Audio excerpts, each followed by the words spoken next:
What's up, guys? We're here post-training Friday, January 22nd, 2 weeks before the Atlanta Open. This is when the push really takes off. You know, you always want to kind of do a build-up and to where you're maximizing your potential close to the tournament.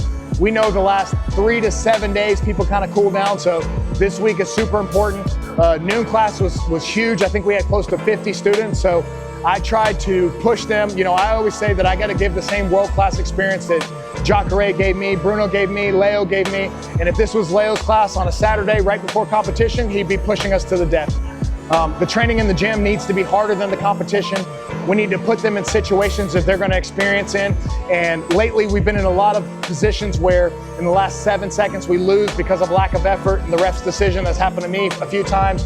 Or being pinned on the bottom close guard and the guy stalls you out for the last minute and you can't get those points.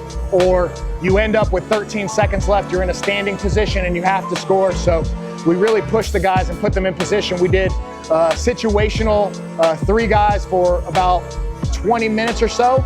And then the last 15 minutes, we did standing takedowns only.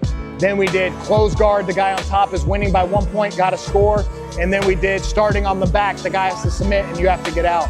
And we're really challenging the guys mentally to push beyond. They can push their cardio, challenge themselves, make sure their technique stays tight in that last minute. When you get exhausted, your true jiu-jitsu comes out. So we're trying to challenge those guys. And then at the end, we just talked about, like, this is a place where we keep it real with each other. Because, you know, if I tell you, hey man, I'm really weak in this area, then you can help me improve that.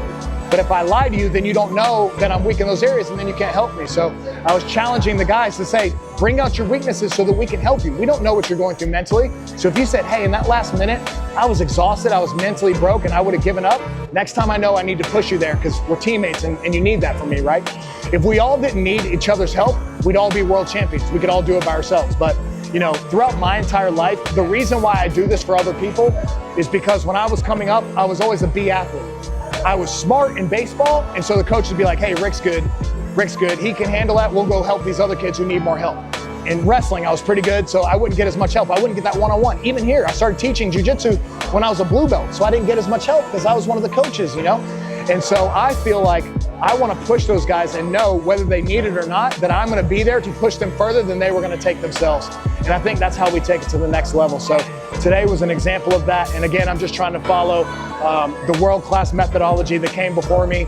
I feel like all these new students, a lot of them didn't get to experience Jacare, a lot of them didn't get to experience the level of push and tenacity that we had when Leo first came here with our competition classes and things. After COVID, we've kind of chilled out a little bit. So I want to make sure that I don't cheat those guys and that, you know, they understand where Alliance headquarters came from, how we became 15-time world champions, and the type of work ethic it takes. You know, I hear people all the time. Bruno told me this one time that stuck with me forever. He said, everybody wants to be a world champion until it's time to do world championship effort. And so while we were rolling, I try to put that to the guy's head. Like, hey, if you say you want to win Atlanta Open, you need to win it today. Somebody's going to be watching you. They're going to be filming you, putting a highlight on Instagram. Is it going to be you or is it going to be them?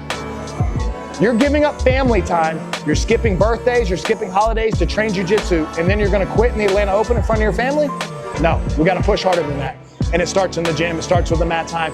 It starts by pushing yourself here. So you sweat here, you don't bleed in the tournament, right? So appreciate all the support, appreciate all the guys. Everybody put maximum effort in. Everybody was gassed. Everybody pushed each other.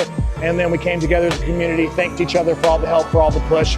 And I know we're going to be ready. We got 1 more week, so stay tuned.